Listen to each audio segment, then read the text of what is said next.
It's not necessarily that, a traditional ad, you have a product and you advertise it on the ad and, hey, look how great our product is. We looked at the industries that we're in, the industries we wanted to be in, and we looked specifically at certain companies that we thought might make sense for Firstar. And so we started to craft some of our content around those customers and then position it to them directly. Very targeted, very strategic, not just general advertising. We don't want to compete with the machine shop down the street. We want to position ourselves as experts, as partners for our customers. When we have a potential customer that seems very focused on price, it's typically not a customer that's going to work well for Firstar.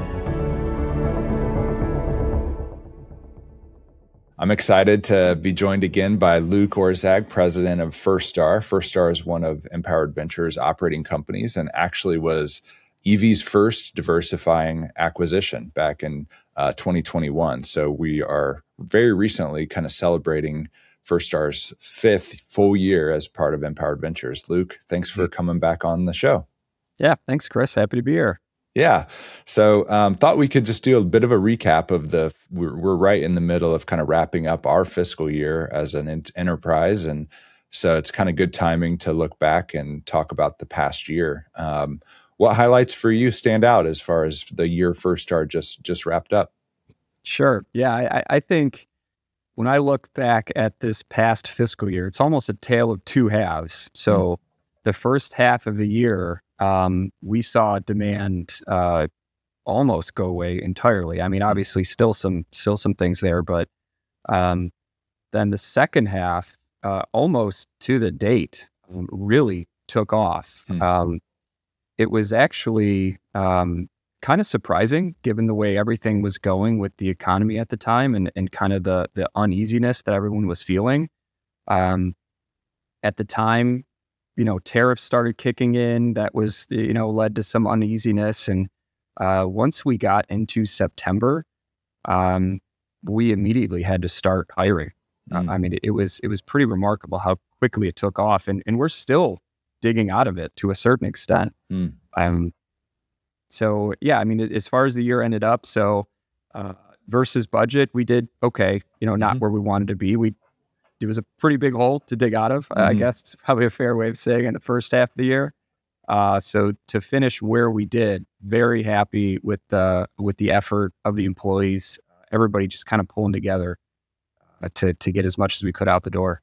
Yeah, that's a tough experience to go through the first half of the year, really slow, all the uncertainty, as you mentioned, kind of in the middle of 2025. And then for it to pivot so hard and so quickly right in the middle of the year. And now you're feeling behind in hiring and everybody's rushing. I mean, how did the team respond to kind of that, that pivot in the middle of the year? Really well. I mean, there was certainly an appetite as we were slowing down. It's probably no surprise in this industry that machinists like overtime, and generally there's not necessarily an expectation for it, but they like working overtime and they like having the opportunities to work overtime. So it was really tough in the first half of the year not having those type of opportunities. And so there was an appetite that when things moved quickly and we asked people that we need some more hours, everyone stepped up. Awesome. And it was, like I said, that last 6 months as people were working that overtime and just putting forth that extra effort. Some guys running 2 machines, where typically they might only be running 1. All of those different elements added up. So the team responded well. I'm really proud of them. That's awesome. What else kind of stands out to you as highlights? Like any particular initiatives or anything that Firstar worked on last year that, are noteworthy? Yeah, a couple big things. So the primary one I would say is we've started looking more closely at the industries that we're in, and our penetration into some of the industries. And so one of the areas we thought was we had almost no defense work. And part of that is just the certification. So you need certain certifications to be able to work on certain parts. There's the defense industry in general is an area where it's very regulated. You need to have certain things in place that protect information. And so there is a certification called the JCP, which is now becoming CMMC. That's an area that we didn't have. And so we looked into what that could mean for us. We happened to have a potential customer that was kind of advising us, if you're able to achieve this, there's some business here. And so that was enough incentive for us to pursue it and see where it could lead. And so that was a big push to get that going. It helps too that we were a little slower at the time, so we had some more bandwidth to be able to work on that stuff.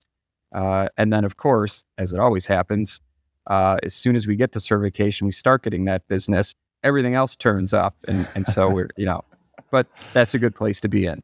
Yeah. What was that experience like getting that certification? Was it what you expected it to be? Was it harder, easier? Yeah. Much, much more difficult. Yeah, of course. It was, so there's two elements. There's kind of a self-certification where you say, oh yeah, we do this. And so you kind of meet those controls or the elements of the certification. And then the second part of it is you actually have an auditor come in to verify those things. And what we found is that although we're doing all of the things that we should be doing, the documentation for it is something that we needed to work more on. And so we're still actually kind of going through that right now to finish the CMMC certification. That documentation is no joke.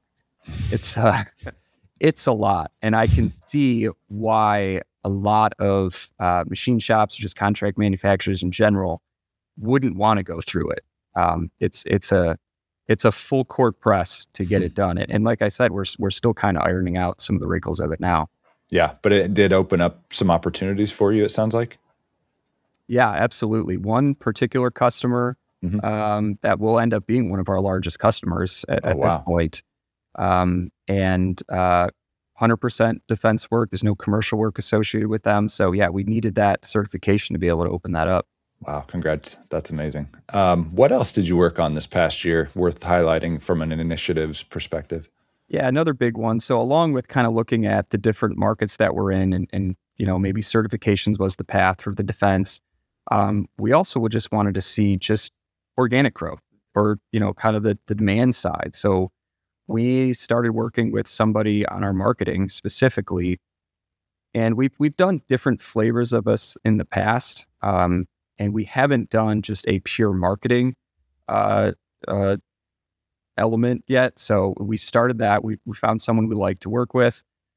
She had some really good thoughts for how we can position Firstar in the marketplace just to drive awareness of Firstar. And so we've started laying that groundwork, and we're starting to see some of the fruits of that labor now. It's a long time period, and we knew that going into it, that we're not going to start this and then all of a sudden we're going to be inundated with all this work. We knew that there's a time frame to it, and so we're starting to see some of that now. And it's been about a year since that started. What I think people hear marketing and they think, advertising on TV, advertising in the newspaper. I'm really showing my age. But advertising in general, a lot of people think marketing is just advertising. Like, is that what this is, or is there something more to it than that? No, what it really means to us is helping drive awareness. So it's not necessarily that, a traditional ad, you have a product and you advertise it on the ad and, hey, look how great our product is. We wanted to first start with showing that Firstar is knowledgeable about the industry we're in. We're a place that someone can go to get answers, to solve their issues. And so that was the first thing, is starting to build up the credibility. And so we created a lot of content around Firstar capabilities to help with that awareness, but then also pivoting to more of just knowledge sharing and just content creation that way. And then we looked at the industries that we're in, the industries we wanted to be in, and we looked specifically at certain companies that we thought might make sense for Firstar. And so we started to craft some of our content around those customers and then position it to them directly in a more traditional ad sense, I suppose. So that you have that messaging of the credibility and the knowledge sharing, so that when people see an ad from Firstar, it's, hey, these guys know what they're talking about. I'm going to reach out to them and just see where it could lead to. But it sounds like it's more strategic rather than general. So you're kind of crafting your positioning, your story, you're highlighting your expertise, and then taking it a step further. I think on LinkedIn mostly, if I remember correctly, Yep, and that's the just like primary place. delivering it directly to actual targets not of customers you think would really benefit from working with Firstar. Is that really what Right. you're? Yep. Yeah, and what we found too is, we created a scoring system for, okay, here's the markets we want to be in, here's the customers we think might make sense in those markets, and then we identified, okay, these are the position titles at those customers that we think make sense, and so again, that content was crafted towards that position, but yeah, very targeted, very strategic, not just general advertising. Yeah. And I would imagine that will take time to play out. Like the benefits of that are not just immediate. But how do you feel about the first year or so of that effort? Really good. So right out of the gate, we saw very high engagement from customers that we were looking for. Interesting. And then as we added the defense certification, we started adding those customers into the mix, and we started seeing even more engagement. Typically, they might just be larger companies, so that's part of it. But one company in particular in the space industry, we found that has been very engaged with our content. And recently, we've started to see more traction with them. That, again, you never know what it's going to go, but that's not a customer that Firstar would have been on their radar at all before that point. Interesting. Do you think... and I'm imagining in the industry, especially in the industry, in your customer industries that have the certifications and the, those types of hoops that have to get kind of jumped through, the business can get pretty sticky once a company has earned a particular, product, that it can be hard to switch, or, a company may choose not to switch because it's too much of a hassle.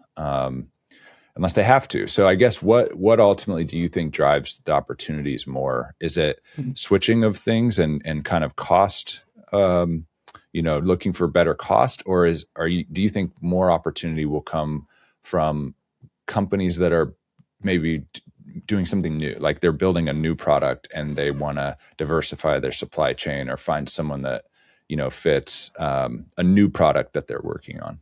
Sure. Yeah. For us, we look at it as barriers to entry. We don't want to compete with the machine shop down the street. We want to position ourselves as experts, as partners for our customers, that they know that we're going to be here for them and we're going to help them solve issues and help them move their own mission forward, whatever that may be.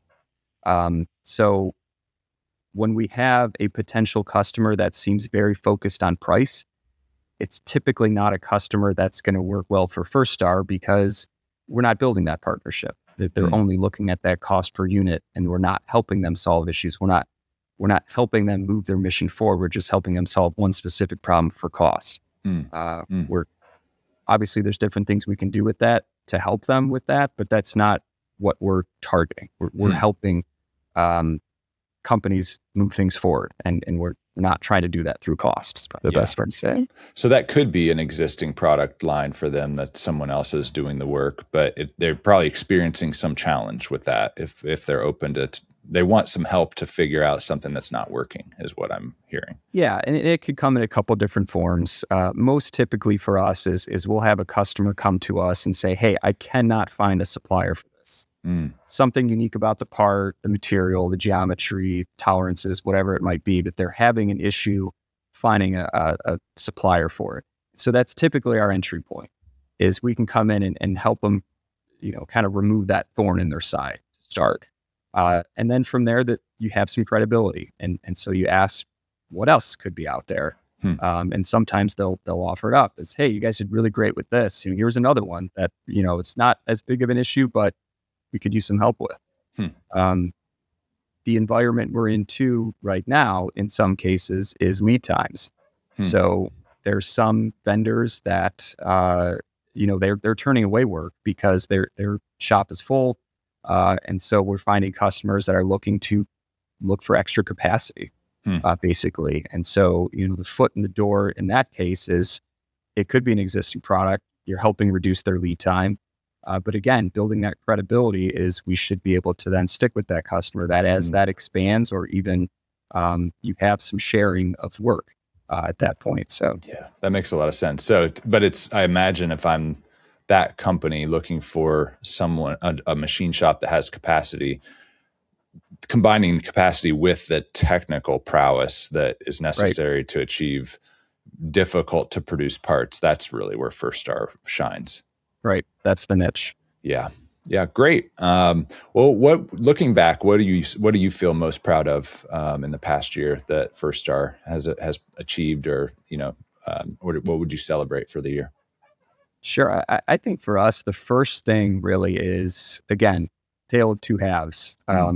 The way the Firstar employee owners kind of turned up their effort in that second half, because they saw it. They saw we share every month the workload and how many weeks of machine time and that sort of thing. So we were making them aware and, asking for more hours. We never had to dictate overtime. Everybody stepped up where they needed to. And then adding employees to help keep up with the demand.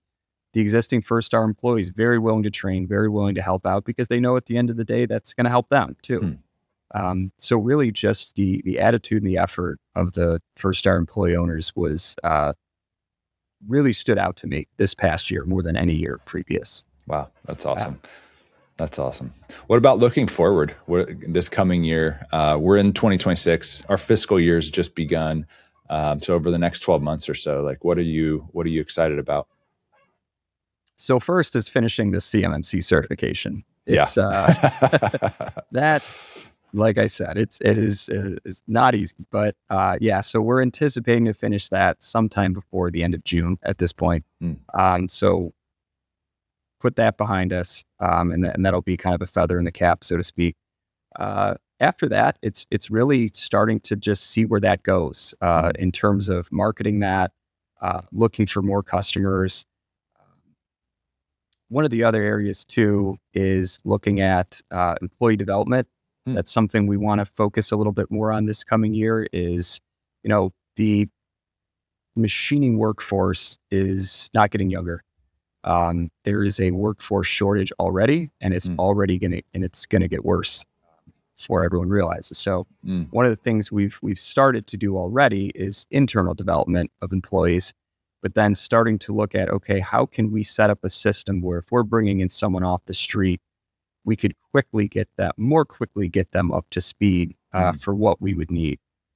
And then give them a path forward that as they see this isn't just a job for you. This could be a career. And so that's going to be an area that we're going to focus on this next year.